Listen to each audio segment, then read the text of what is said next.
aujourd'hui, on va parler d'économie. Je savais que je voulais faire quelque chose sur l'économie, mais je ne savais pas exactement sous quel angle le prendre. Il y avait beaucoup de travaux qui avaient été sortis, notamment par Timothée Parikh, sur la nécessité de ralentir notre économie. Et donc, je réfléchissais un peu à l'angle pour que ce soit quelque chose d'un petit peu, quand même un petit peu novateur, un petit peu intéressant. Donc je réfléchissais et j'ai commencé à remarquer qu'autour de moi, il y avait quand même pas mal de gens en burn-out.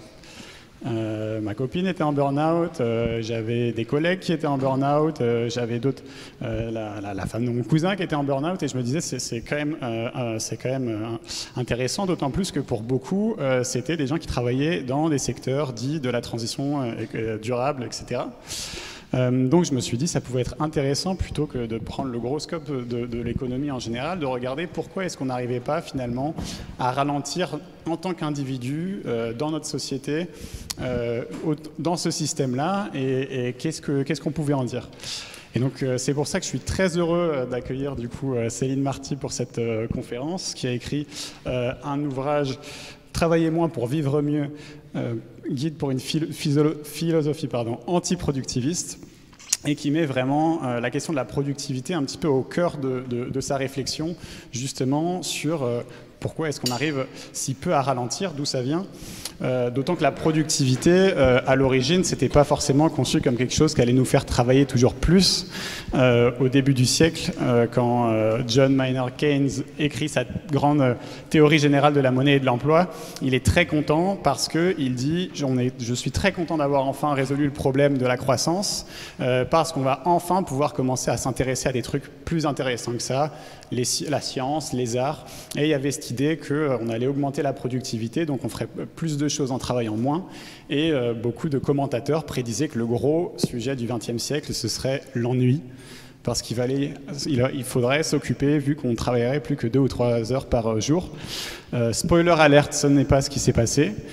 Aujourd'hui, on travaille de plus en plus, et c'est en voie de s'accélérer encore davantage, avec l'intelligence artificielle, puisque maintenant, on est même capable d'automatiser la science et les arts. Surtout, on n'a plus besoin de peindre, on n'a plus besoin de faire tout ça. On peut taper 3 prompts et avoir des jolies images qui sortent, et comme ça, on peut se concentrer sur répondre à des boucles de mails et faire des présentations PowerPoint et des tableurs Excel. Donc, la première partie, ce sera surtout là-dessus. On verra ensuite les différentes critiques aussi qui sont faites justement sur l'antiproductivisme. Pourquoi est-ce qu'aujourd'hui, on arrive aussi peu à se sortir de cette doxa-là, il faut toujours travailler plus, et notamment comment le débat est moralisé. On verra ça dans une seconde partie.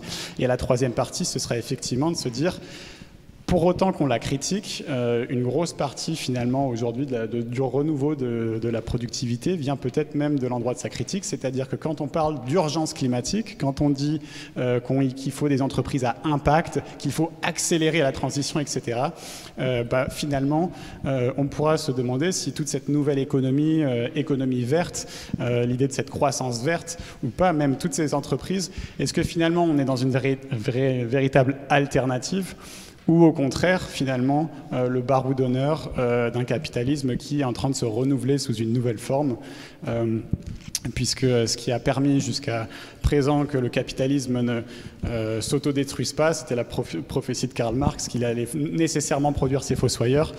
Eh bien, c'est parce qu'il arrive toujours à s'adapter. Donc, est-ce que ce renouveau écologique est une ultime adaptation du capitalisme, ou au contraire une vraie alternative? Et on terminera là-dessus et on pourra en débattre ensemble. Donc, sans plus tarder, je vous propose de démarrer. Je vous propose d'introduire un petit peu sur finalement c'est quoi la productivité et quelle place aujourd'hui ça tient dans notre économie. Bonsoir. Bonsoir à tout le monde. J'en profite juste pour dire une petite chose, c'est qu'en fait, je travaille actuellement à l'Académie du Climat, mais j'interviens ici avec mon autre casquette de chercheuse, puisque j'ai soutenu une thèse l'an dernier sur André Gorz, et donc un penseur de la décroissance qui a critiqué la société salariale, qui a pensé la réduction du temps de travail, le revenu universel, et c'est à ce titre que j'interviens ici. Et à l'Académie, je m'occupe d'autres choses, des projets en lien avec les universités, mais donc juste pour clarifier ce point-là. Et donc, ce lien avec cet enjeu de productivité, ce que je trouve intéressant, c'est de l'aborder par l'angle écolo.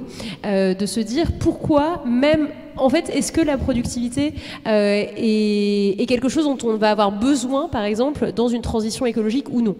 Est-ce que la productivité est en soi néfaste ou est-ce qu'un travail écologique a aussi besoin d'être productif?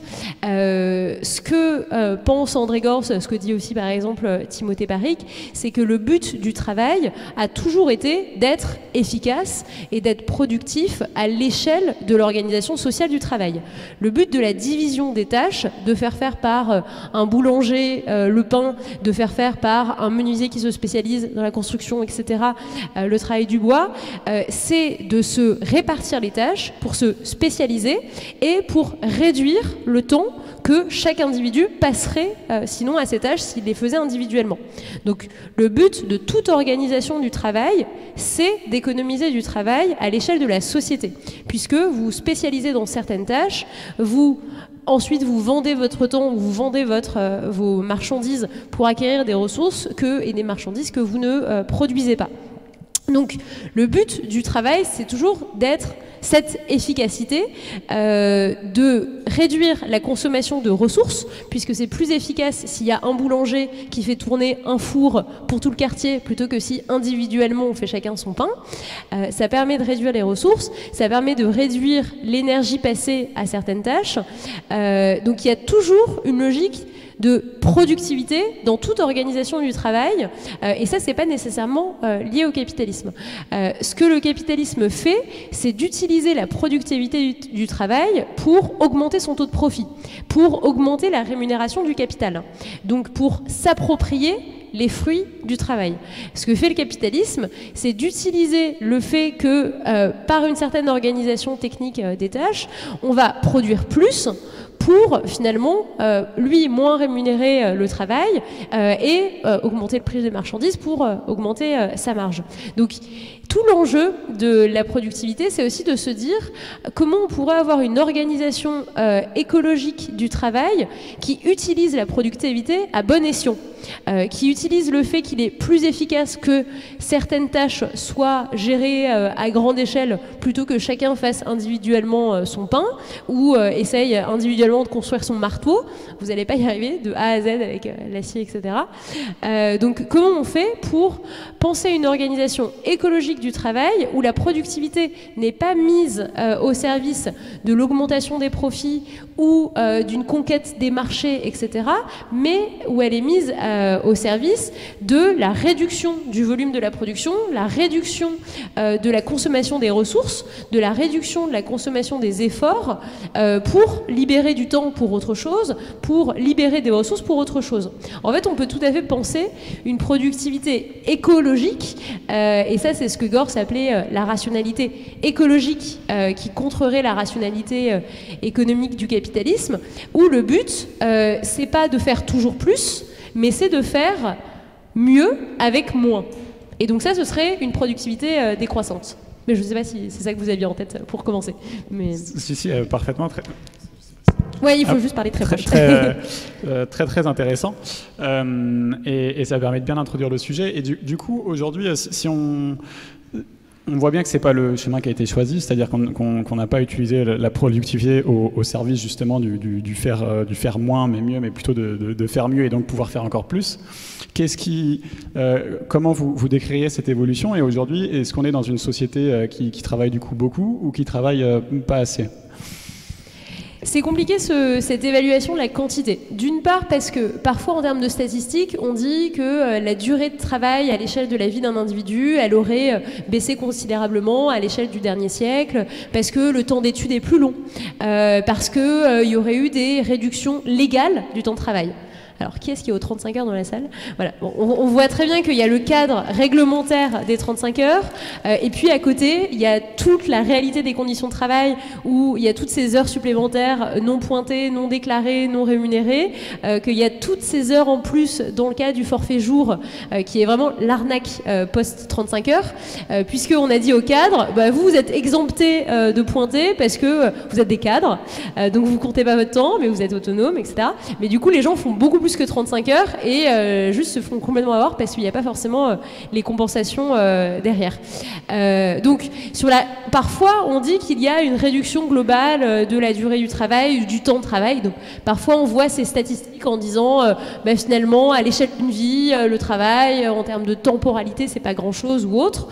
Ce qui est compliqué quand on pense aussi au temps de travail dans les pays développés, c'est de se demander dans quelle mesure il repose aussi sur l'exploitation des pays du Sud, qui n'ont pas forcément les mêmes réglementations en termes de temps de travail et qui travaillent pour nous aussi bien pour produire des produits manufacturés, donc tout le secteur industriel, que pour extraire des métaux en Amérique latine, en Afrique. Et donc la question, c'est aussi sur quelles conditions matérielles et sur quel travail des autres repose notre propre temps de travail aujourd'hui. Donc beaucoup. C'est quoi ce beaucoup? On pourrait dire qu'on travaille beaucoup trop si on tient compte de toutes les conséquences écologiques négatives de notre production actuelle. Si on se dit que la crise écologique qu'on vit aujourd'hui, aussi bien le réchauffement climatique que la présence partout du plastique et des microplastiques dans le sang, que la pollution de l'air, que toutes ces dimensions de la crise écologique sont les conséquences d'une surproduction, d'une surchauffe de notre appareil productif, qui est la conséquence du développement du capitalisme industriel dans les pays développés et ensuite dans les pays colonisés, et qui continue de l'être d'une certaine façon.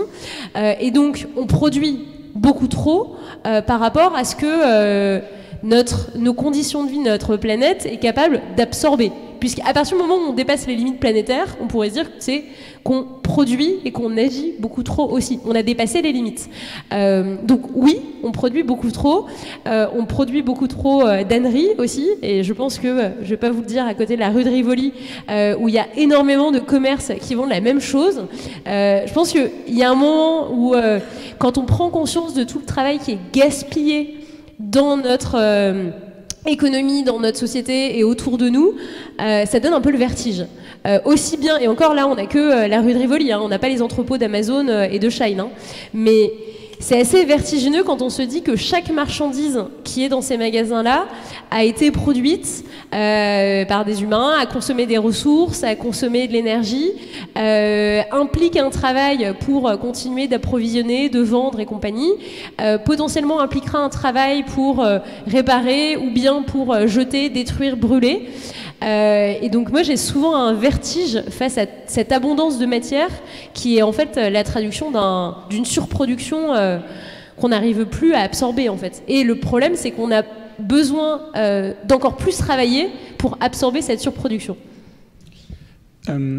Une des remarques qui est souvent faite, notamment par les générations précédentes, quand ils voient justement tous les outils qu'on a à disposition, c'est que finalement ça nous rendrait un petit peu paresseux, et qu'il y a cette idée que les jeunes générations, plus elles sont jeunes, moins elles ont envie de travailler, et donc moins elles travaillent.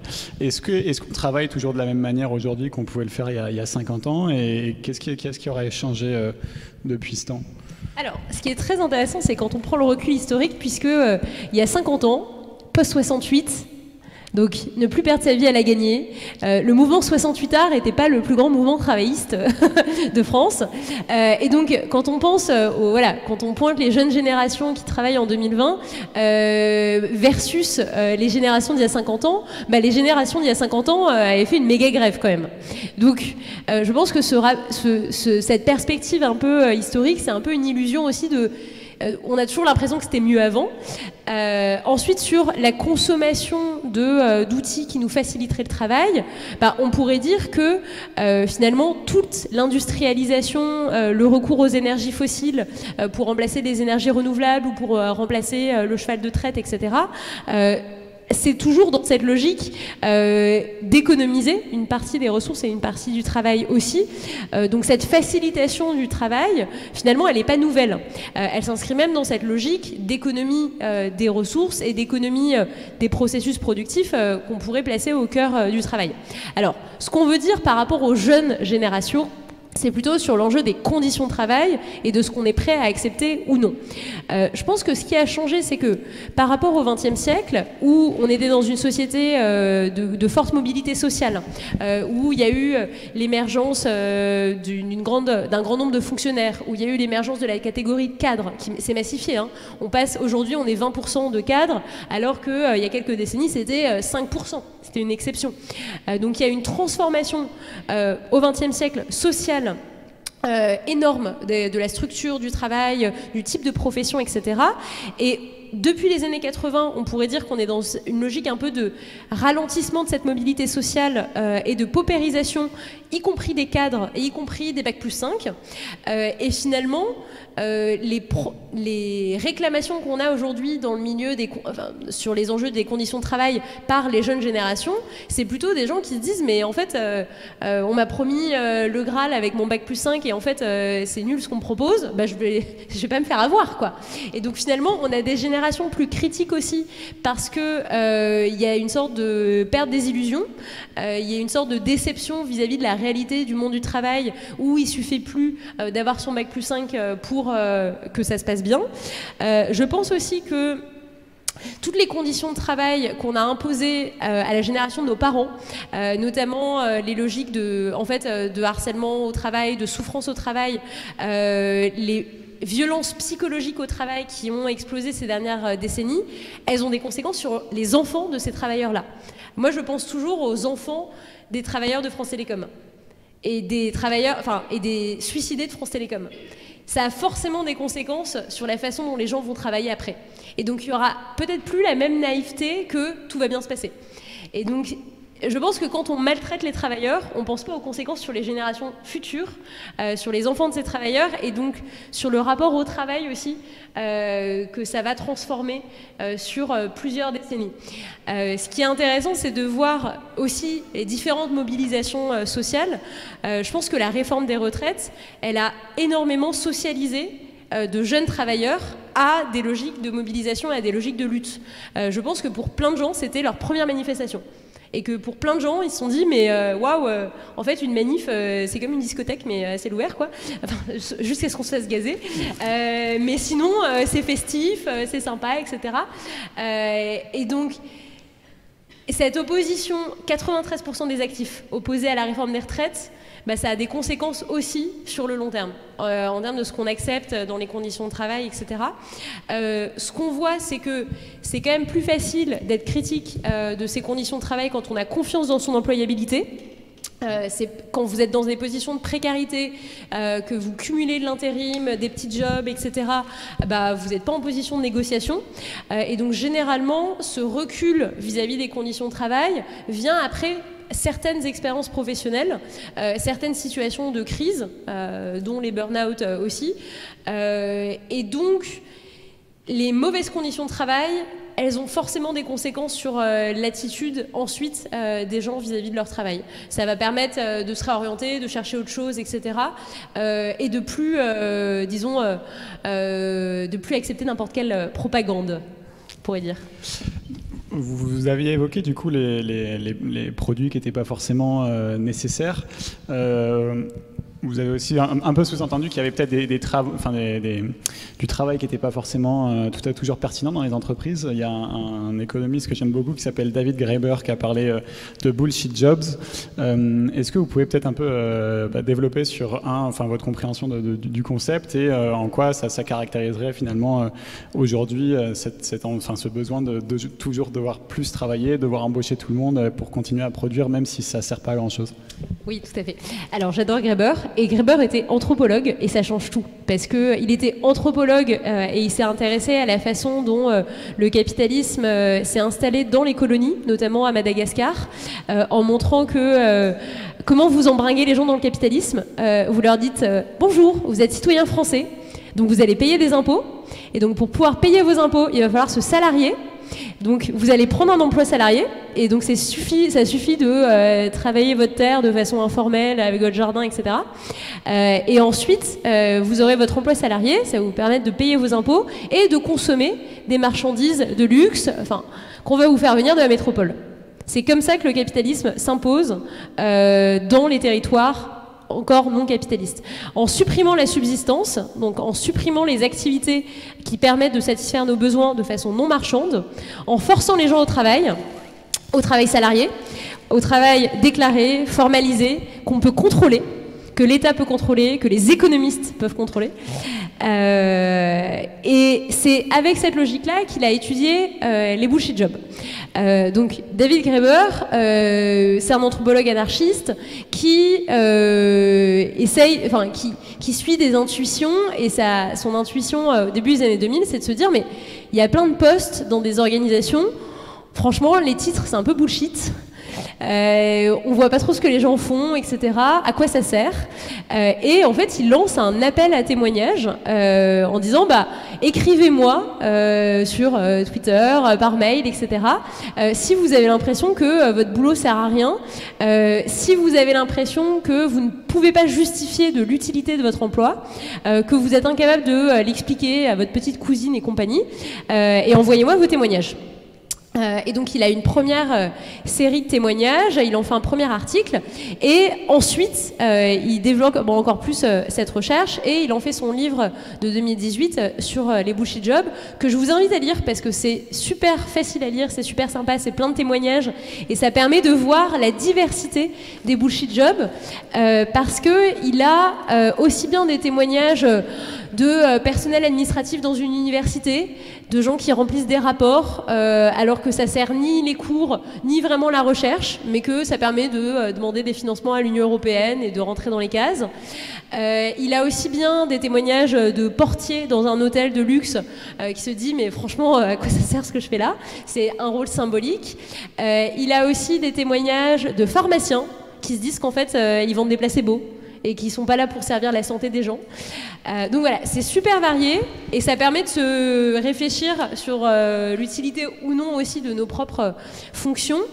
Et l'analyse de David Graeber, donc, commence son livre déjà en essayant de définir ça, en disant le bullshit job, c'est l'emploi que la personne qui l'occupe n'arrive pas à expliquer, à définir, à justifier de son utilité.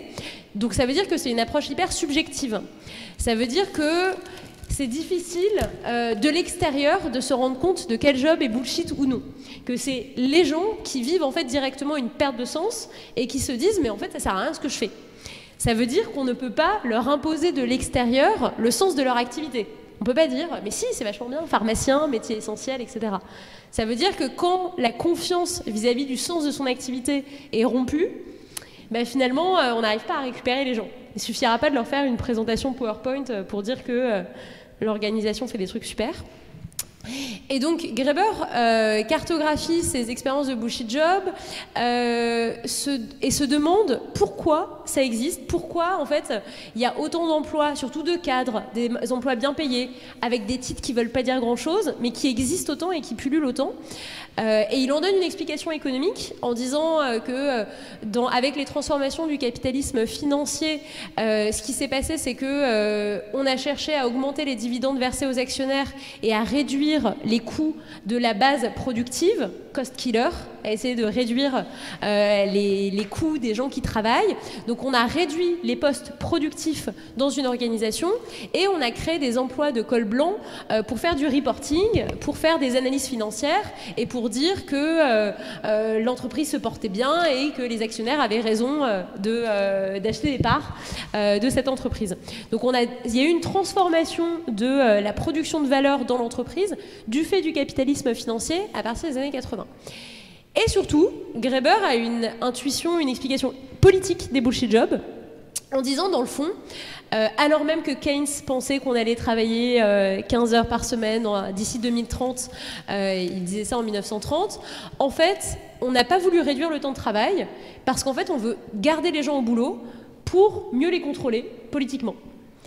La thèse de Graeber, et c'est en ça que c'est un anarchiste, c'est de dire que le travail, c'est la meilleure des polices. Et ça, c'est une formule de Nietzsche. Et vu que vous dites que le podcast, c'est de réfléchir à coups de marteau, ben Nietzsche pensait aussi que le travail, c'était la meilleure des polices, que c'était la façon de faire en sorte que tout le monde se lève le matin sans se poser de questions, dans un train-train quotidien où tout est évident. Et Graeber reprend ça en disant que le bullshit job, on préfère créer des tâches bidons plutôt que de libérer du temps aux gens. Et ça, je trouve que c'est une thèse très forte. De dire, le temps libre, c'est hyper subversif, parce que du coup, les gens ont du temps pour se poser des questions sur la vie, comme pendant le Covid, pour avoir envie de faire la révolution. Et ça, c'est terrible. Donc il ne faut surtout pas donner de temps libre aux gens, surtout pas aux pauvres, surtout pas aux travailleurs. Et donc, il faut les occuper par des tâches bidons. Ce qui permettra encore plus de maintenir un système économique inégalitaire et injuste en place, puisque les gens qui ont des bullshit jobs étant plutôt bien payés vont pas oser remettre en question le poste sur lequel ils sont, finalement, et ne vont pas avoir un intérêt économique à le faire. Alors, on a vu du coup que le travail n'était pas forcément si productif, qu'il ne servait pas forcément à quelque chose, qu'il y avait des conséquences sur la santé des gens, sur l'environnement, que 92% des gens, pendant la réforme des retraites, étaient opposés au recul de l'âge de la retraite. C'est une statistique que vous citiez. Pourtant, on a un gouvernement qui veut revenir sur les 35 heures. On a un débat actuellement sur le fait qu'il y ait trop de jours fériés et que peut-être qu'il faudrait en supprimer un ou deux. Alors on sait que du coup, peut-être pour le gouvernement, c'est plutôt effectivement le contrôle social qui est intéressant, mais pour autant, même quand on parle de revenu universel, de choses comme ça dans la société, les gens sont quand même relativement hostiles à ce sujet de justement réduction des temps de travail. Le personnel politique, notamment, est aussi à droite, est plutôt hostile à toutes ces idées-là. Qu'est-ce qui fait finalement que ça bloque autant? C'est quelles sont les valeurs finalement qui font qu'on n'arrive pas à se dire bon on va travailler moins? Alors, on pourrait dire que depuis la réforme des 35 heures, la grosse arnaque, là, forfait jour, tout ça, la réduction du temps de travail est devenue un grand tabou moral et politique, puisqu'ensuite on a eu un président du travailler plus pour gagner plus. Mais pour autant, il faut mettre de côté nos gouvernements et de toute façon qui représentent rien. Mais en fait, je pense qu'à la base, il y a ce que disent les gouvernements, mais qu'à la base, les gens sont massivement pour la semaine de 4 jours. Les gens se battent pour garder du télétravail. Donc en fait, il n'y a pas cette volonté de revenir 5 jours par semaine à travailler plus comme des chiens en présentiel, quoi. Il y a certes le gouvernement qui fait ce qu'il veut, mais on a une base des gens qui ne veulent plus travailler dans ces conditions-là et qui cherchent une amélioration de leurs conditions de travail, ce qui passe par la réduction du temps de travail, voire une configuration type semaine de 4 jours. Donc, on laisse le gouvernement de côté, en espérant qu'il change un peu, mais qu'il change bientôt. Mais on peut pas dire, à mon avis, surtout le Covid a été un déclencheur aussi dans une réflexion sur l'organisation du temps de travail et l'articulation avec les autres temps de vie, en se rendant compte que ça prenait peut-être trop de place, que finalement il y avait d'autres priorités, etc. Donc le Covid a fait pour beaucoup, le télétravail, la semaine de 4 jours ont reconfiguré nos conditions de travail. Et donc on pourrait dire que il y a un soubassement, il y a une fronde qui gronde, où les gens veulent changer leurs conditions de travail. Ça arrive à se faire à l'échelle locale, puisqu'on voit qu'il y a certaines entreprises pour recruter, pour fidéliser leur main-d'œuvre, qui mettent en place les 32 heures, la semaine de 4 jours, etc., dans des secteurs très variés, y compris la restauration et compagnie. Donc on peut se dire que sur ce coup-là, on essaye de faire confiance à la base. Alors après, bien sûr, je ne sais pas, qu'est-ce qu'on peut espérer de ce gouvernement de toute façon Oui, il a déjà fait passer, en plus, les 3 jours de carence aussi pour la fonction publique. Enfin, je pense qu'on ne peut rien en attendre, mais... Et Bah ça, bon, ça, je suis d'accord, hein, mais par contre, quelque chose qui est assez qu'on voit venir, c'est dans les médias notamment cette idée qui revient de plus en plus que finalement le travail a aussi une valeur entre guillemets morale et que finalement les bons citoyens, c'est ceux qui travaillent. Vous parlez notamment de la moralisation du débat. Est-ce que vous pouvez en parler un peu plus et c'est quoi l'effet que ça a du coup sur notre conception du travail? Ouais, ça c'est cette moralisation du travail, elle est très ancienne. Elle date de l'essor du capitalisme avec le protestantisme. Donc c'est quelque chose que Max Weber par exemple a montré. Ça se retrouve, moi j'en parle dans mon livre, je le montre chez Kant par exemple. Kant qui dit que la discipline du travail c'est la meilleure discipline et que le repos n'est mérité qu'après effort. Voilà. Donc un truc très rigoriste, valorisation à tout prix de l'effort, quel qu'il soit, sans réflexion sur le contenu, sur les limites de l'activité, etc. L'effort en soi est bon parce que quand on laisse les gens inoccupés, ils font n'importe quoi. Ça, c'est vraiment une logique, une réflexion des élites aussi qui est très ancienne. Dès qu'on a réfléchi au temps chômé, le clergé a essayé d'occuper le tiers-état en disant bon bah même le dimanche, il faut éviter que les gens aillent trop boire et donc on va leur faire la messe, les exercices spirituels, etc. Pour essayer de contrôler leur temps libre. Intuition aussi de Graeber, de se dire il y a toujours des dispositifs de pouvoir qui essayent de contrôler ce que les gens font de leur temps, aussi bien de leur temps de travail que de leur temps libre. Donc ça c'est... on a énormément d'éléments là-dessus au moment de l'essor du capitalisme industriel. Je le cite aussi dans le livre, mais par exemple, un historien comme Edward Thompson en Angleterre qui montre que les révérends anglais se disent qu'il faut mettre les enfants à l'usine dès l'âge de 4 ans. Surtout, il ne faut pas les laisser jouer. Il faut qu'ils s'habituent dès le plus jeune âge à travailler dans le bruit, dans les odeurs de l'usine, etc. Il faut les sociabiliser, les discipliner dès le plus jeune âge. Et la contrepartie de ça, c'est l'introduction morale et la valorisation morale de cet engagement par l'emploi en disant que c'est ça qui fait de nous une belle personne, un bon contributeur à la société et que tous les oisifs et tous les inactifs sont finalement des dangereux, des vagabonds. C'était déjà le cas finalement même sous l'Ancien Régime. Donc il y a toujours eu cette valorisation morale de l'activité. Ça a des sources religieuses, aussi bien dans le catholicisme que dans le protestantisme. Et on en hérite aujourd'hui dans nos représentations culturelles, dans ce qu'on enseigne dès le plus jeune âge à l'école, où cette valorisation de l'effort, cette valorisation aussi de la discipline, du contrôle du temps. Et à l'inverse, toute personne réfractaire à cette autorité, à cette discipline est vue comme dangereux et énergumène. Et donc on en hérite complètement et ça continue d'être véhiculé, notamment dans nos médias qui sont majoritairement possédés par l'extrême droite. Enfin bon, là on commence à connaître ça aussi sur le problème des médias. Allez voir par exemple l'émission d'Usul et Loumi sur Blast, qui s'appelle Rhinocéros, qui analyse les grandes gueules et qui montre que l'émission des grandes gueules, c'est vraiment un milieu de petits patrons un peu poujadistes qui valorisent le petit patron qui se lève le matin, alors qu'en fait, c'est des gros patrons qui interviennent dans l'émission et qui, au contraire, finalement, stigmatisent la France des assistés, des fainéants, blablabla. Allez voir aussi, si vous le souhaitez, le film de Ruffin, Au boulot, qui pointe aussi ce cliché de l'assistanat, etc. Et donc, c'est un enjeu moral, et la couche morale est la surcouche finalement de cet enjeu social et politique, de chercher à contrôler ce que les gens font de leur temps.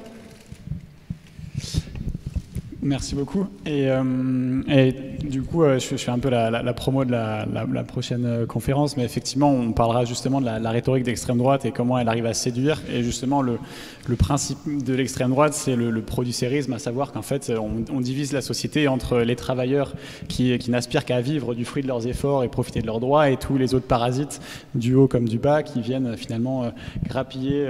Et donc, c'est une rhétorique qui fait beaucoup écho en fait à cette vision du travail qu'on a aujourd'hui.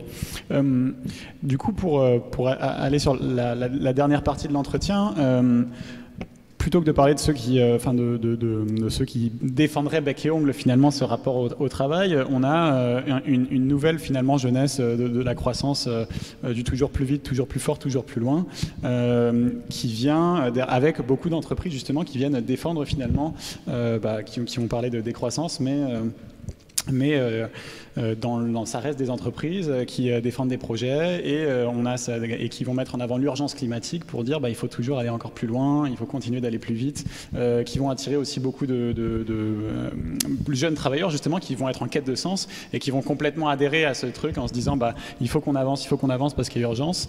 Et on se rend. Est-ce que là finalement on n'est pas en train de reproduire finalement le même modèle juste avec de la peinture verte? Oui, tout à fait. Alors, il y a des situations différentes. Il y a la valorisation de ces efforts et de cet engagement du côté des entreprises privées. Alors, quand il y a des parts de marché, etc., il y a des enjeux pour accroître la part de marché, finalement, croître en tant qu'entreprise. Du côté des associations qui, elles, sont dans une situation de pénurie de ressources et de devoir se battre, d'être en concurrence les unes avec les autres pour récupérer tel ou tel financement. Et même du côté des organisations publiques qui finalement cherchent à développer certaines activités, etc. Donc vous pourrez dire que le problème est différent selon les situations, puisque on peut accuser une entreprise de faire du greenwashing, mais la situation ne se pose pas de la même façon dans une association à but non lucratif qui essaye de vivre de financement, ou dans une organisation de la fonction publique qui n'a plus de financement. Bon. Mais on pourrait dire qu'il faut réfléchir à ce discours dans différents contextes. L'exploitation des travailleurs par le sens et par l'engagement, dans le milieu associatif, c'est très documenté.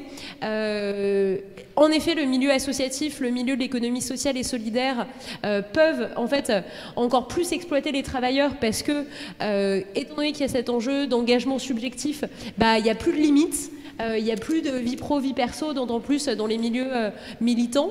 À ce sujet, je vous conseille le livre d'Arthur Bromoro qui s'appelle Le syndrome du patron de gauche, qui montre à quel point dans les milieux engagés il y a un impensé des conditions de travail. On n'arrive pas à dire qu'on travaille trop parce qu'en fait il n'y a plus de différence vie pro, vie perso, parce que notre engagement c'est la lutte, c'est le sens de notre vie, et donc qu'est-ce qu'on ferait si on arrêtait ça, et en fait ça crame les gens. Et on pourrait dire que toute organisation du travail qui crame les ressources est aussi un problème écologique, puisque nos ressources matérielles finies, c'est pas uniquement le pétrole et le charbon, c'est aussi notre propre énergie. C'est aussi les ressources humaines. Et ce que le capitalisme a détruit, c'est pas seulement les ressources fossiles, c'est aussi les ressources humaines en mettant des gens en situation de burn-out, en dégradant les conditions psychologiques et physiques du travail, au point d'épuiser les gens, en fait. Et la situation d'épuisement, c'est pas juste un problème psychologique individuel, c'est une situation globale qui, en fait, ne se soucie pas de faire en sorte que les gens aillent bien, de régénérer les ressources. Et donc, je pense qu'il faut qu'on considère qu'une organisation du travail soutenable et durable doit prendre soin de ses ressources. Et c'est pas juste économiser l'eau, c'est aussi économiser l'énergie des gens qui travaillent dans ce contexte-là. Et donc, on a vraiment besoin, dans ce contexte, de penser une forme de sobriété du travail qui soit la seule durable. Et je pense que cette sobriété du travail, c'est un argument pour rendre l'écologie hyper désirable. Puisque jusque-là, on parle d'écologie punitive, de la consommation de viande, de l'avion, etc. Mais en fait, si vous voulez faire en sorte que les gens adhèrent à l'écologie, si vous leur dites que l'écologie, c'est travailler beaucoup moins, dans des meilleures conditions, de façon moins intense, de façon plus démocratique, en réfléchissant sur ce qu'on a besoin de produire réellement, c'est quand même vachement plus sympa que de se faire exploiter, quoi.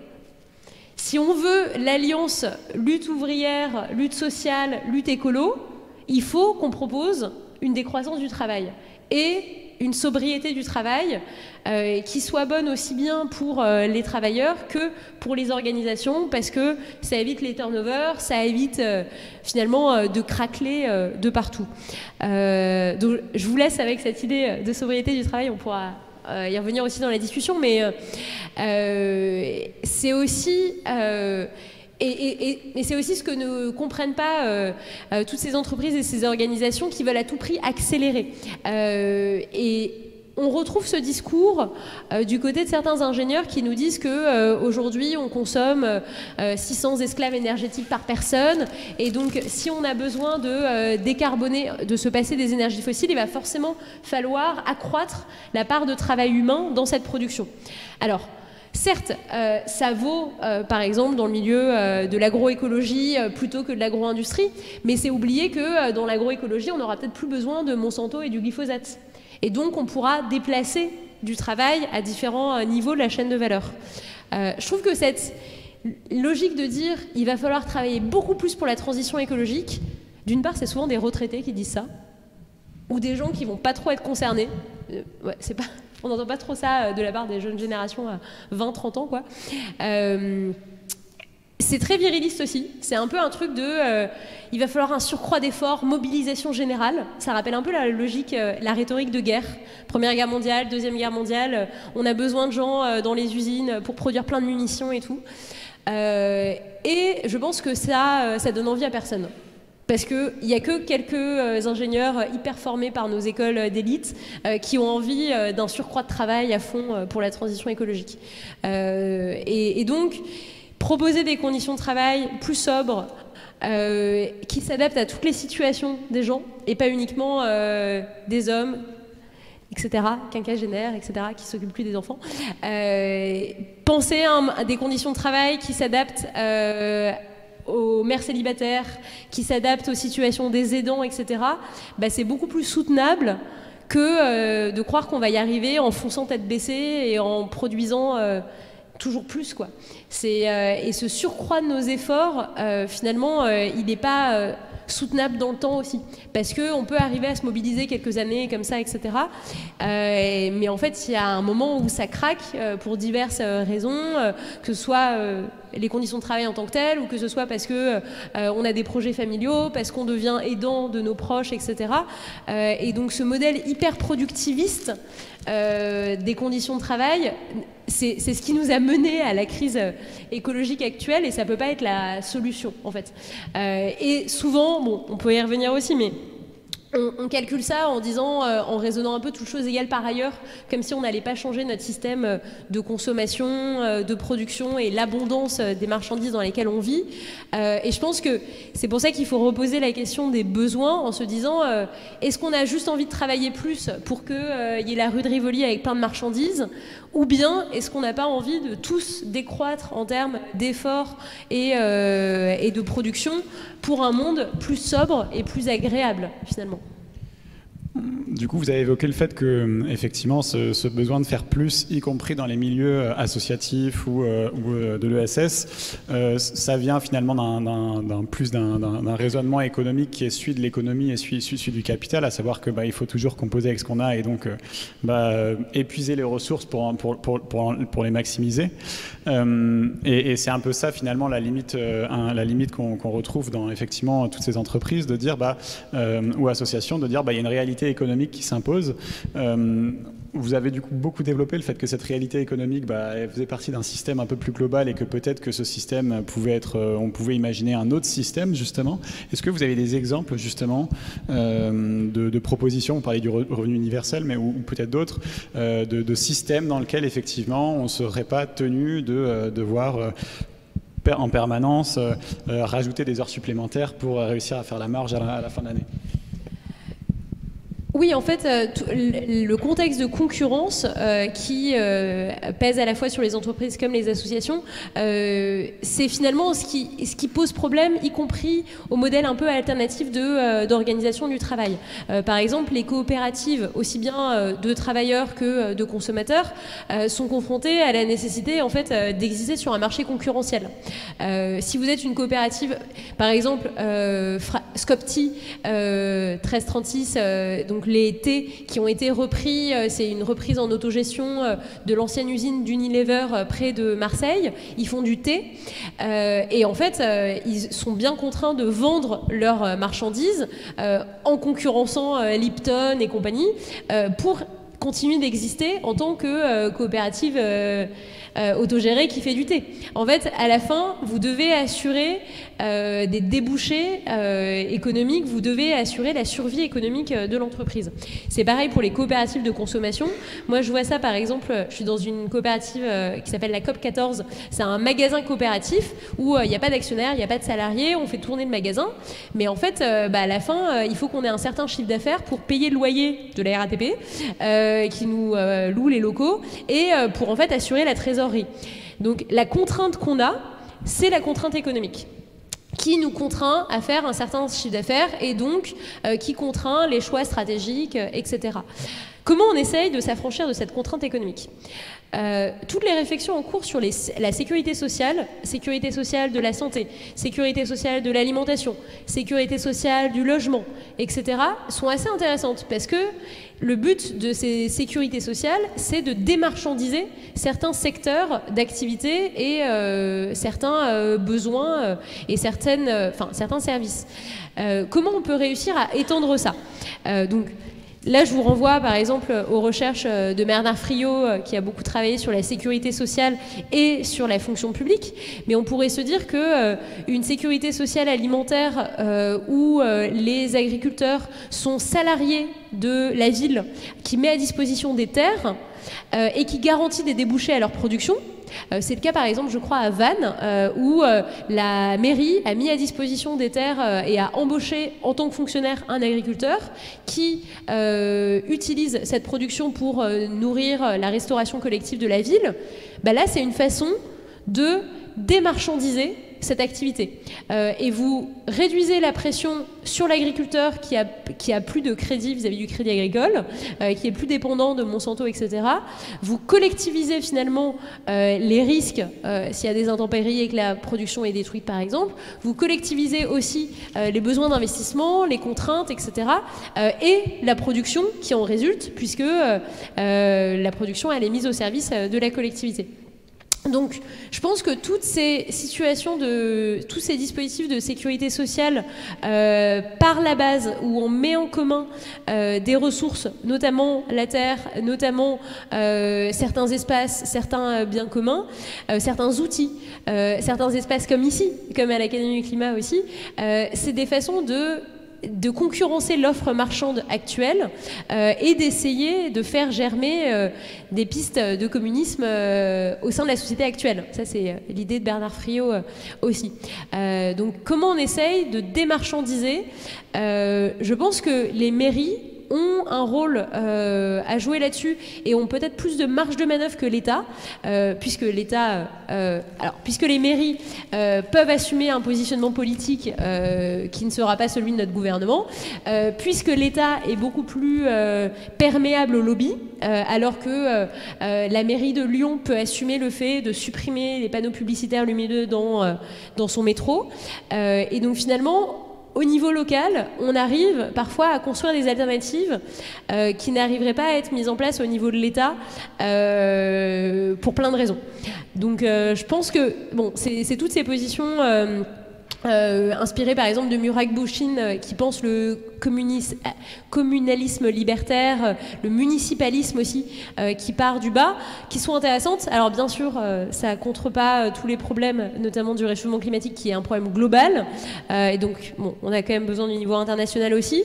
Mais en même temps, quand on voit ce que certaines villes régions arrivent à faire, elles avancent beaucoup plus vite vers ces logiques de démarchandisation que ne le fait l'État.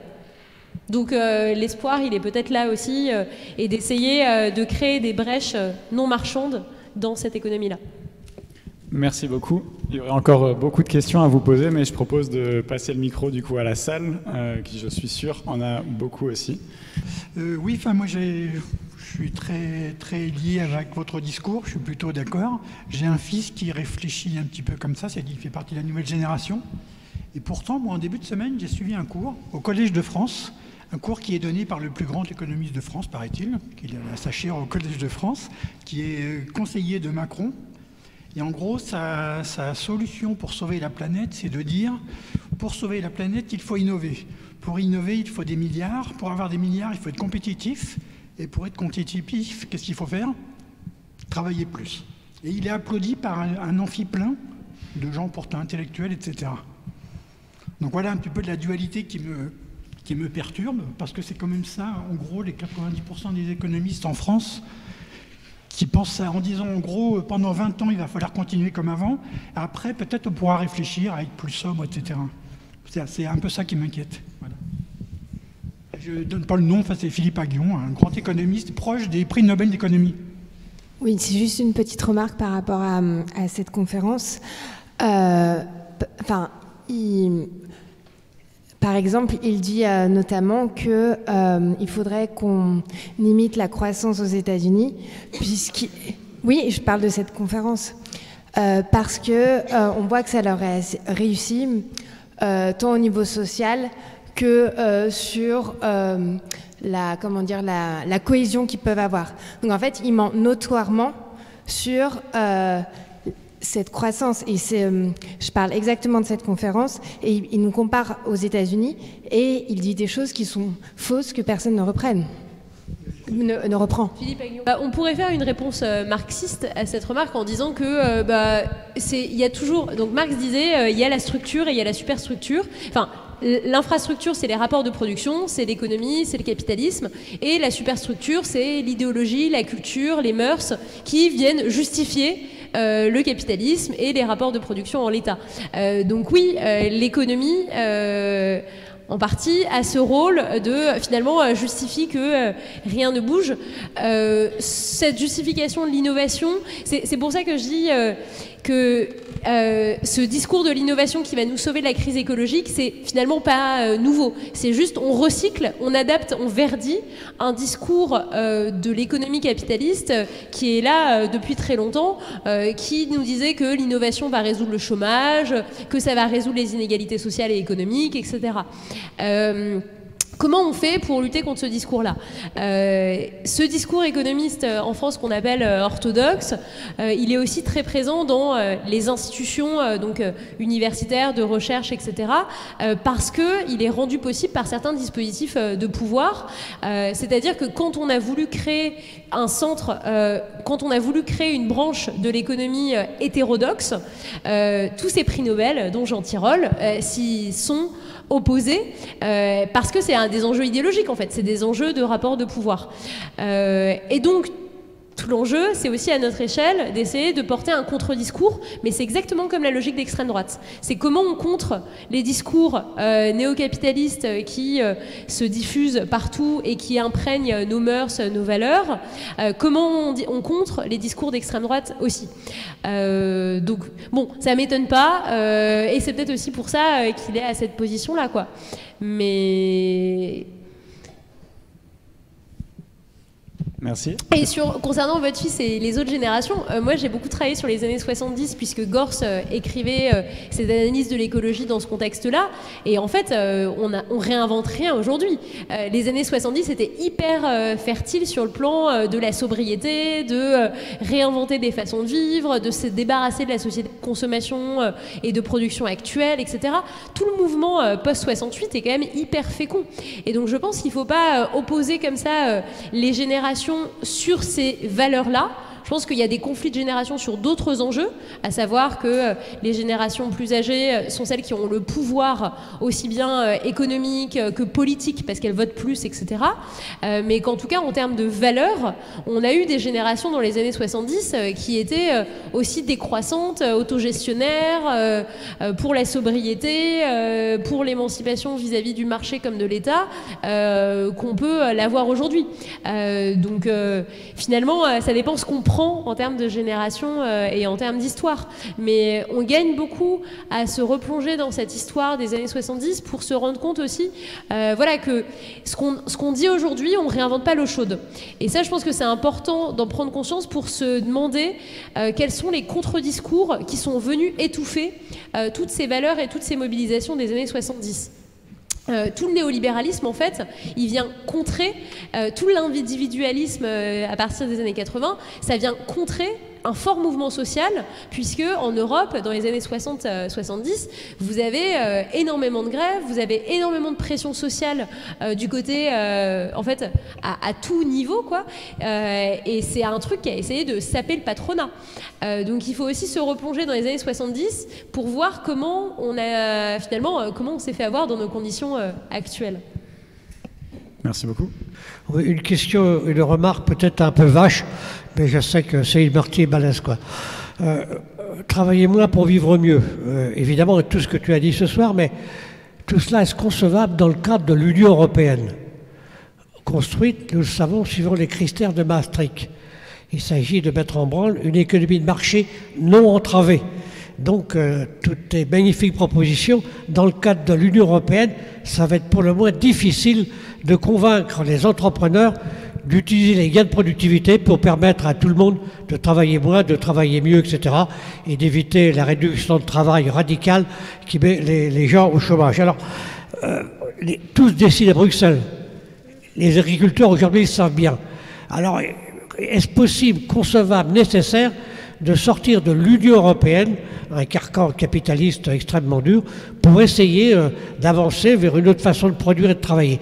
À mon avis, dans le cas de l'Union européenne, ça va être pour le moins difficile. Qu'est-ce que tu en penses? Oui, c'est compliqué, puisque en effet le marché européen a été construit pour mettre en concurrence les travailleurs entre eux, pour favoriser la circulation des marchandises, faire baisser le coût du travail, et le marché européen il a été construit par le patronat, et ça c'est déjà des analyses qu'on a dès les années 50 en Europe.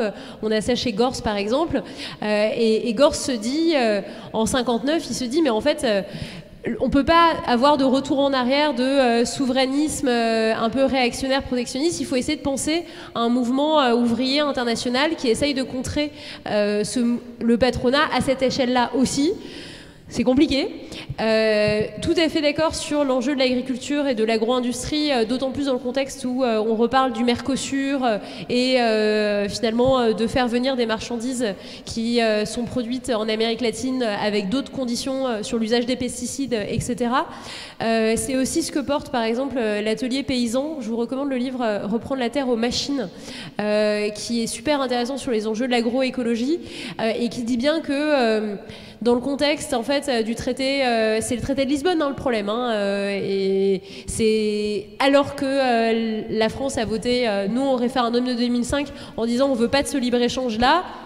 Sarkozy le fait passer en 2007 et donc on instaure une concurrence des marchandises et une concurrence des marchandises agricoles, et donc en effet on ne pourra pas transformer le système économique sans s'attaquer aux échelles de libre-échange en fait. Mais bon, ça échappe un peu à ma compétence sur quelles sont les façons de contrer ça. Il y a probablement des gens qui travaillent sur les enjeux de lobbying européen ou des députés européens qui ont plus connaissance de la façon de faire converger finalement des mouvements européens de gauche, quoi. C'est un peu... Pour autant, par exemple, l'Espagne a réussi à mettre des trucs en place qu'on pourrait aussi mettre en place en France pour déjà améliorer aussi bien les conditions de travail que les conditions de vie, etc. Au niveau de l'UE, je crois qu'il y a des expérimentations, il y a une sorte de plaidoyer pour la semaine de 4 jours. Bon, parfois, c'est en disant que ça va permettre plus de productivité.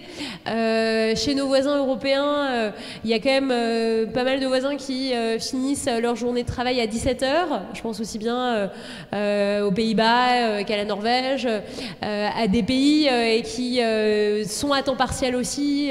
Par exemple, aux Pays-Bas, c'est très courant d'être à 4 jours. Bon, mais en effet, de toute façon, les normes qui pèsent sur la circulation des marchandises, c'est aussi ça qui détermine ensuite la façon dont on va pouvoir produire. Et notamment dans le problème du contexte agricole. Mais là-dessus, j'ai pas de solution. Mais je suis d'accord avec le fait que le marché européen, c'est un dispositif qui sert le patronat pour réduire à la baisse le coût du travail, le coût des marchandises, et qui ne sert pas le besoin, la qualité, la résilience des territoires. On a demandé à l'Espagne de se surspécialiser dans la production de tomates et de fraises et compagnie. Et au moment du Covid, on s'est rendu compte que ça posait un problème qu'on soit dépendant de nos voisins pour certaines productions. Donc peut-être que dans cette logique de résilience des territoires, on arrivera à justifier de relocaliser certaines productions et d'essayer d'être plus autonome sur certains composants. Hein. Mais bon, ça, c'est des enjeux qui me dépassent un peu, quoi. Bon, mais il y a probablement d'autres gens qui ont des idées là-dessus. Merci. Moi, ce sera simplement une remarque. Je travaillais dans une entreprise qui en conseillait d'autres sur le climat. Et il y avait un truc assez paradoxal où c'était des très bonnes conditions matérielles, des gens très engagés, très compétents, qui ont tous fait des grandes écoles, qui sont tous convaincus de l'importance de la transition écologique, et pourtant beaucoup de burn-out, tout ce que vous disiez, des heures sup non payées, des gens cramés. Récemment, j'ai discuté avec une copine qui travaille exactement, pas dans mon entreprise, mais dans une entreprise qui fait la même chose et qui me décrivait exactement les mêmes schémas. Des collègues très engagés, des très bonnes conditions matérielles, mais derrière, tout ce que j'ai dit. Donc ça m'a un peu interrogée sur peut-être l'aspect plus systémique de ces choses-là, de peut-être le fait que ces conditions matérielles, le fait qu'il y ait une très bonne ambiance, qu'il y ait des gens très engagés, ça permet de compenser aussi. Donc voilà, simplement ce témoignage.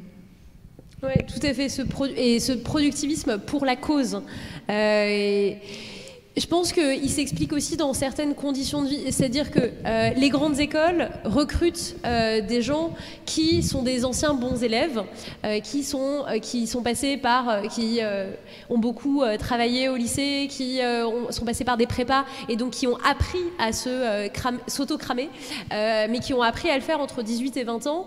Et c'est pas parce qu'on le fait 2 ans pendant sa prépa qu'on est capable de le faire toute sa vie, que c'est légitime de le faire toute sa vie. Or, les grandes écoles et ensuite les cabinets de conseil, etc., qui embauchent dans ces grandes écoles, reproduisent les mêmes conditions de travail parce qu'ils ont choisi des gens qui ont été socialisés à ça. Ça, il y a eu des enquêtes de sociologie, par exemple, sur la façon dont les cabinets d'audit et de conseil reproduisent les mêmes conditions qu'à l'école, avec des carottes tous les trimestres, etc., avec des notes, en fait, pour capter les bons élèves. Et donc, il faut agir en mauvais élève.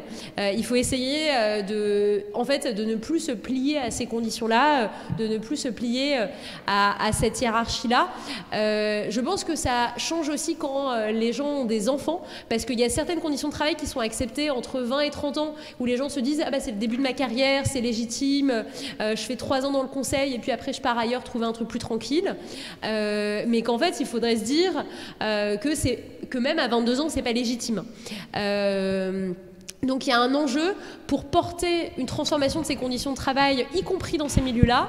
L'un des outils pour le faire, c'est l'outil syndical, parce que c'est des milieux qui ne sont pas du tout syndiqués. C'est des milieux où finalement on ne trouve pas légitime de se plaindre parce qu'on est bien payé. Mais ce que dit Graeber aussi, hein, les bullshit jobs, ça va, de quoi on se plaint. Franchement, quand on repart au taux horaire, est-ce que les avocats qui font leur truc à 2h du mat', ils sont si bien payés par rapport au temps où ils se rendent disponibles, hein. Donc, l'outil syndical, ça peut être une façon de se battre pour d'autres conditions de travail à la base.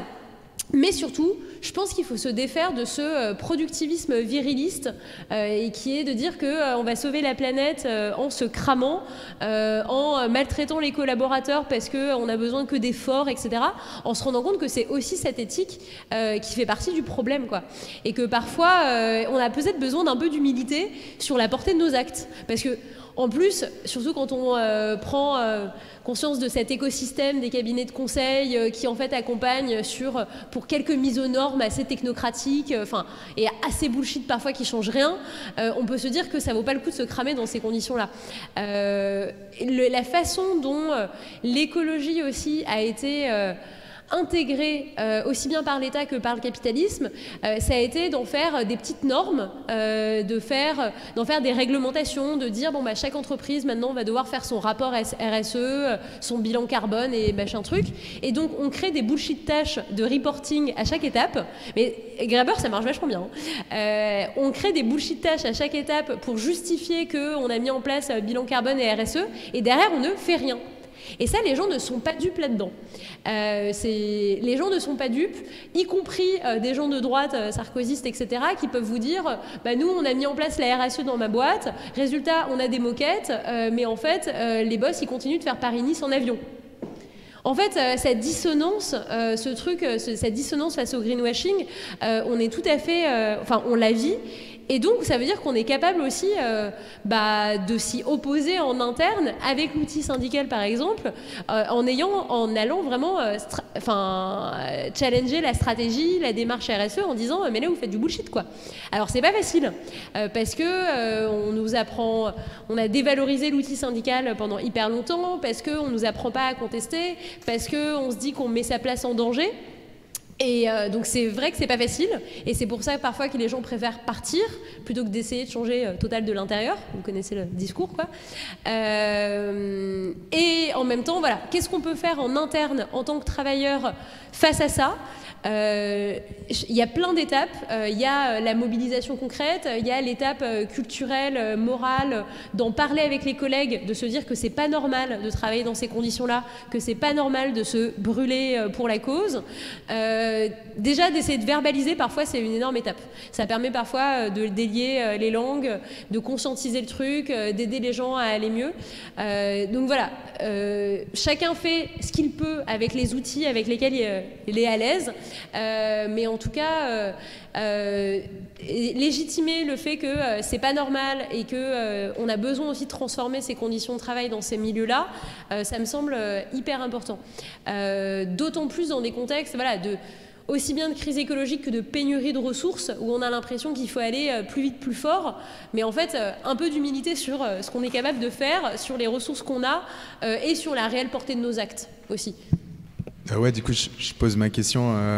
Du coup, j'étais totalement d'accord avec ce que vous avez dit, mais moi, c'était plus dans l'idée concrètement, parce qu'on critique beaucoup de choses, et si on oublie tous les enjeux géopolitiques et d'idées, voilà, nous, on est combien en Europe? On est 570 millions.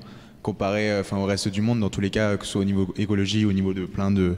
si on remet en cause notre système, au final, l'impact, il est relativement... peu en termes planétaires.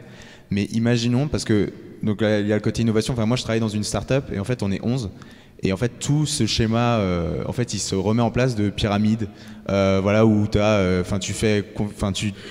tu crées des logiciels pour ensuite convaincre des actionnaires d'investir dans ta boîte, et pour que le but, c'est que les deux cofondateurs, en fait, ils s'en mettent plein les poches derrière.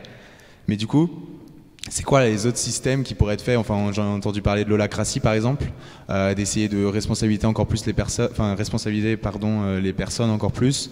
Parce que pareil, c'est la même chose dans les cabinets conseils, c'est toujours pyramidal avec la carotte, les bonus, etc. Est-ce que vous avez des pistes en termes d'autres indicateurs ou d'autres systèmes qui sont plus verticaux, avec des indicateurs qui prennent, je sais pas, par exemple, il y a les indicateurs financiers, mais il y a des indicateurs extra-financiers aussi, quand on parle vraiment au côté ESG et autres. C'est une question ouverte. Alors, il y a deux questions, je pense, dans votre question. Il y a la question du modèle d'organisation du travail, vertical ou horizontal, et du modèle économique de la structure, puisqu'on peut avoir une start-up très horizontale en pratique, et puis des cofondateurs qui s'en mettent plein les poches quand même. Tous les enjeux de holacratie, en fait, si vous ne changez pas la propriété des moyens de production, c'est là où il faut toujours avoir la grille de lecture marxiste en tête, si vous ne changez pas la propriété des moyens de production et donc potentiellement une différence entre les cofondateurs qui ont les parts et les autres qui sont salariés, en fait, vous ne répartissez pas vraiment le pouvoir. Donc l'enjeu de l'holacratie, et c'est très intéressant la façon dont vous l'avez dit, il faut responsabiliser les gens, on dirait Sarkozy, quoi. Et plutôt que que partager le pouvoir. Ça, c'est la version de gauche, quoi. Et donc, l'holacratie, c'est une façon d'organiser le pouvoir de façon plus décentralisée, plus diffuse, etc. Ça doit s'accompagner d'un poids sur la stratégie, d'une autre façon de posséder l'entreprise. Et c'est pour ça que le modèle des SCOP et des SKIC est intéressant. Parce que là, vous n'avez pas d'actionnaires et vous partagez les parts de l'entreprise entre tous. Alors, le problème en même temps des SCOP, c'est qu'elles doivent continuer d'être compétitives sur un marché concurrentiel. Donc, quelle autre organisation du travail quel autre type de modèle économique, par exemple? Moi, je suis fonctionnaire. Je me pose beaucoup de questions sur le rôle de l'État dans la transition écologique et s'il ne fait pas partie du problème aussi, notamment avec ses outils de prospective, avec l'édiction de normes technocratiques, etc. Mais la fonction publique, c'est quand même le seul truc qu'on a trouvé pour démarchandiser cette affaire, où on arrive à fournir des services aux gens sans les faire payer. C'est pas gratuit parce que c'est financé par l'impôt, parce que c'est financé autrement. Mais toutes les activités publiques, c'est des activités qui permettent de démarchandiser certains besoins, certains services. Et en même temps, on connaît tout le poids compliqué d'une administration, etc. C'est pour ça que je pense qu'à l'échelle locale, c'est intéressant que les villes ont du pouvoir, que les départements ont du pouvoir, peuvent faire des choses. Et que là, vous n'êtes pas dans une situation où vous devez chercher des fonds. Bon, ça dépend. Hein. Par exemple, les universités qui sont censées être un service public, avec la logique d'autonomie des universités et d'autonomie des budgets aussi, ça fait qu'elles passent leur temps à aller chercher de l'argent, et que de l'autre côté, elles financent un nouveau logo pour 150 000 €. Bon, ça, c'est un autre problème de gestion des universités. Mais en tout cas... c'est sûr que dès lors que vous avez la contrainte économique de rester concurrentiel dans un marché capitaliste, vous mettez quand même beaucoup d'épines dans le pied dès le début, quoi. Et ça, c'est une contrainte à laquelle ne fait pas face certains secteurs de l'action publique. C'est pour ça que il y a des ingénieurs, il y a des commerciaux, il y a des gens qui se reconvertissent en disant en fait, moi je vais me mettre au service de l'intérêt général, j'étais ingénieur mais je passe de chez Total à ingénieur eau à la mairie de Vitry, et en fait on agit pour d'autres gens, pour d'autres valeurs, sur d'autres enjeux, quoi. On n'est plus dans une logique de devoir vendre notre logiciel à des gens pour lever des fonds, hein. Mais en même temps, je vous dis ça tout en ayant conscience de tous les problèmes, du poids aussi écologique de l'appareil étatique. Et c'est pas pour dire ça à la façon Musk, on a besoin de dégraisser le mammouth ou je sais pas quoi, mais c'est plutôt de se dire parfois la façon dont la transition écologique elle est pensée aujourd'hui au niveau de l'État, avec des experts qui sont pour l'essentiel des ingénieurs et des économistes et des hommes, ça a énormément de conséquences sur les projets de transition écologique, sur la façon dont c'est pensé, sur la façon dont c'est présenté aux gens, et donc c'est pas la seule solution, quoi. Mais donc je vois ça avec beaucoup de nuances aussi. En fait, j'avais une réflexion par rapport à qu'est-ce qu'on fait, enfin comment on occupe son temps si on travaille moins. En tant que comment on va occuper son temps différemment, enfin, quel serait l'objectif en fait, s'il y en a un, et est-ce que c'est grave de ne pas en avoir, enfin, voilà. En fait, dès qu'on dit quelque chose, on peut déconstruire ce qu'on vient de dire, mais je me disais qu'en fait, par exemple, je suis musicien, et du coup, je passe énormément de temps à travailler. Mais est-ce que c'est un travail si problématique que ça, de passer de 5 heures sur son piano par jour ? Et est-ce que c'est pas bien à la fin de pouvoir faire quelque chose devant le public, enfin, émerveiller potentiellement, faire une émotion?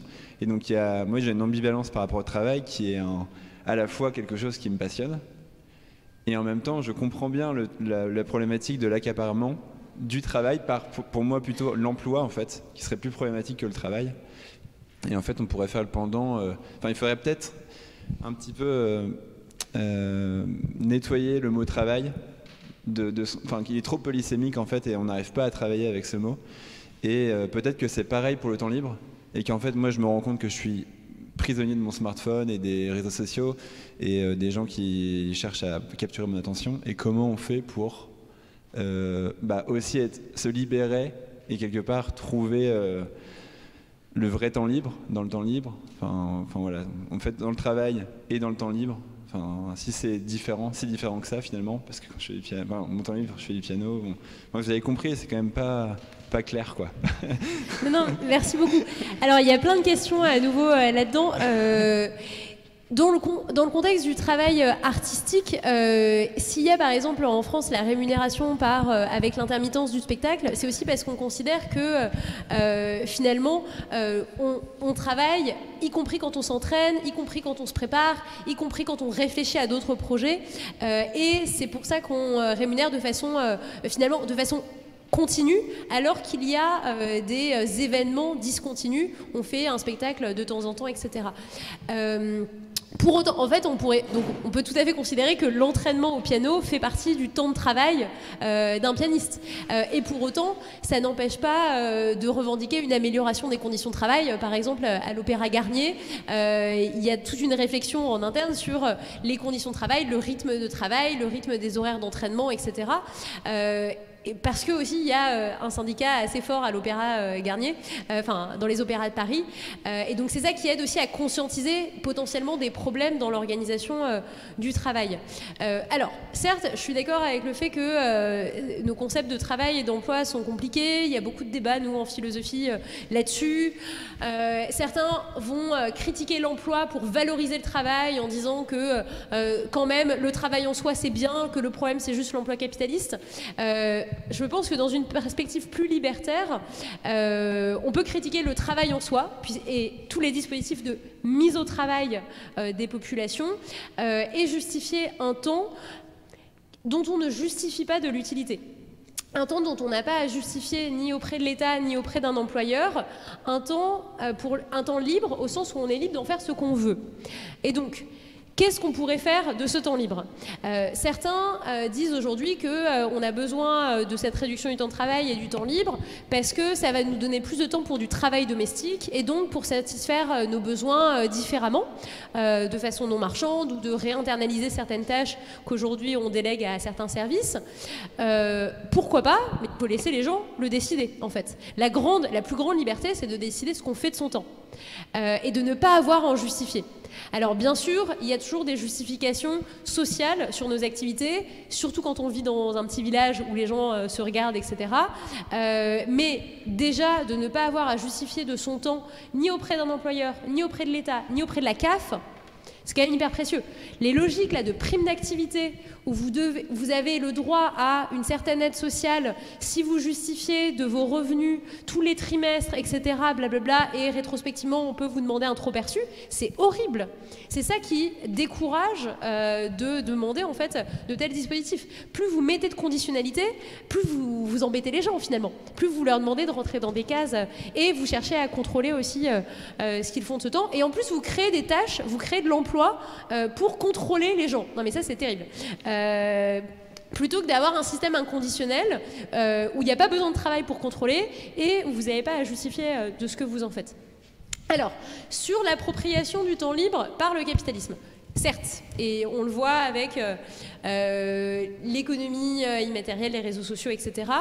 Dans les années 80, quand on pensait à la réduction du temps de travail, il y avait aussi une politique volontariste d'occupation publique du temps libre, avec des politiques de développement des bibliothèques, des piscines municipales, des vacances, des colonies de vacances, etc. Donc c'est en effet un enjeu de contrer les offres capitalistes pour proposer autre chose pour ce temps libre, de créer des espaces publics non marchands, comme ici, qui permettent d'occuper le temps autrement que Netflix et le centre commercial. Donc il y a un enjeu à justement regagner du terrain pour les services publics, pour proposer d'autres types d'occupations, et pas forcément que des types d'occupations publiques qui viennent de l'État, etc., mais aussi associatifs. Et c'est pour ça que les mairies ont un rôle à jouer, parce qu'elles ont à disposition des locaux. Pour autant, cette logique de contrôle de temps libre, de ce que les gens font de leur temps libre, elle est intrinsèque à des logiques de dispositifs de pouvoir et à des logiques de domination en fait sur les populations, notamment qu'on juge les plus dangereuses. Si vous voulez creuser ça, il y a un livre super de Robert Castel, sociologue, qui s'appelle La question métamorphose de la question sociale. Il a choisi le titre en référence à Gorce, Métamorphose du travail. Donc ça date de 95 et lui il s'intéresse à toutes les politiques de protection sociale qui ont été mises en place en Europe depuis grosso modo l'ancien régime, mais depuis la Renaissance. Il s'appuie un peu sur Foucault par exemple, et il montre que les États, enfin que les dispositifs de pouvoir ont toujours essayé de contrôler les vagabonds, les mendiants, les gens qui ne rentraient pas dans les cases. Et que l'hôpital général, créé du temps de Louis XIV, ça ne visait pas à soigner les gens, mais à enfermer les mendiants et les vagabonds, puisqu'il fallait contrôler les populations dangereuses. Et donc je trouve qu'aujourd'hui, dans les critiques qu'on fait du temps libre, ce qu'on voit par exemple dans le film de Ruffin aussi au boulot, où la chroniqueuse dit bon bah les gens ils restent dans leur canapé à rien faire, etc. En fait, il y a toujours cette logique de contrôle social, de vouloir se mêler de ce que les gens font de leur temps. En présupposant, c'est hyper condescendant, c'est hyper classiste, parce qu'on présuppose qu'ils font pas un bon usage de leur temps et qu'on ferait mieux de leur dire quoi faire. Donc hyper classiste, tout ce que vous voulez. Et dans une logique de contrôle social aussi, plutôt qu'en fait de présupposer une autonomie des personnes et la possibilité qu'en fait on soit quand même capable de juger ce qu'on a envie de faire de ce temps-là. Et ce qui est intéressant, c'est quand même de voir que une réduction du temps de travail, ça n'imposerait pas forcément, ça n'exploserait pas forcément les allers-retours Paris-Barcelone, puisqu'il y a quand même 20% des Français qui n'ont jamais pris l'avion, mais qu'en fait ça donnerait du temps aux gens pour s'occuper de leur sphère familiale, de leur sphère domestique, pour s'investir à différents niveaux en fait autour d'eux, et pas des projets complètement délirants en fait, qui sont imaginés par les classes sociales élevées aussi. Hein. C'est aussi parce que nos politiques de transition énergétique, elles sont imaginées par des cadres qui ont les moyens de faire Paris-Barcelone comme ils veulent, qu'ensuite ils se disent que tout le monde va faire pareil, quoi. Mais en fait, bon, mais voilà, il y a plein de... Mais je trouve que ce nouvel argument de eh ben, le temps libre, il pourrait être mal utilisé pour avoir un coût écologique, etc. C'est exactement le même argument quand on avait pour s'opposer aux congés payés, pour s'opposer aux jours chômés. Et en fait, c'est toujours dans une logique condescendante et classiste. Donc il ne faut pas se faire avoir par le verdissement de cet argument qui, en fait, était là bien avant l'écologie. Ouais, moi, je vais avoir une petite question, mais je peux en témoigner. En fait, c'est mon cas actuellement. Je travaille. Enfin, j'ai beaucoup de temps libre, en fait. Et croyez-moi, j'ai jamais travaillé autant. En fait, c'est un petit peu ce qui se passe quand les personnes sont retraitées. Vous parlez avec des personnes à la retraite, elles sont toujours à dire j'ai pas le temps, en fait. Et donc, il y a plein d'engagements qu'on peut avoir. Moi, je me suis engagée dans l'associatif et en politique aussi. Donc, voilà. En fait, chacun est libre de faire. En fait, la liberté, elle est énorme. En fait, moi, j'ai un sentiment de liberté qui est juste incroyable, quoi. En plus, je peux aménager mon temps en fonction de mon état de santé, mon humeur du jour. Et je suis jamais en train de rien faire, quoi. Jamais. Il y a toujours quelque chose d'intéressant. Oui, j'ai beaucoup de chance. Voilà, on se comprend. Voilà. Et quand on l'a vécu, moi, je le souhaite à tout le monde, vraiment. Donc, pour ce qui concerne mon parti, nous, on est engagés dans la semaine des 4 jours. Ça doit vous parler un petit peu depuis une dizaine d'années. Voilà, du coup, voilà, mais bon, bref. Et ma question est la suivante. En fait, moi, j'ai passé l'agrégation, je suis enseignante, non pas pour gagner plus, mais pour travailler moins, ce qui n'est pas du tout la logique habituelle. Donc, il y a un regard qui est assez particulier. Il y a à la fois de l'incompréhension. Il y a beaucoup de jugements, en fait, quand on passe à la semaine des 4 jours où on réduit son temps de travail en général. C'est assez mal vu, surtout dans certaines sociétés privées, d'ailleurs, plus que dans l'enseignement. Et voilà, il y a... en plus, en fait, à chaque fois qu'on gagne en salaire, en fait, on augmente ses besoins. Moi, j'ai pensé à l'envers, je me suis dit non, j'ai pas plus de besoin, j'ai besoin de temps libre pour faire des choses que j'ai envie de faire. Et là, il y a peut-être, c'est ma question, un imaginaire à construire là-dessus, parce qu'on est toujours effectivement bloqué sur cette idée, il faut gagner plus, travailler plus pour gagner plus, ce qui est complètement absurde. Et je vous garantis, je suis très heureuse, j'ai beaucoup de moins de choses que mes amis qui travaillent énormément, mais j'en ai pas besoin en fait, parce que je fais des choses qui me plaisent et qui ne coûtent rien, parce que faire de la politique, ça coûte rien en fait. Et voilà, et donc voilà comment on peut revoir cet imaginaire un petit peu pour se dire voilà, c'est cette liberté, et je crois que c'est sur cet axe-là qu'il faut travailler, peut-être dans le cinéma, dans l'art, dans la musique, l'école.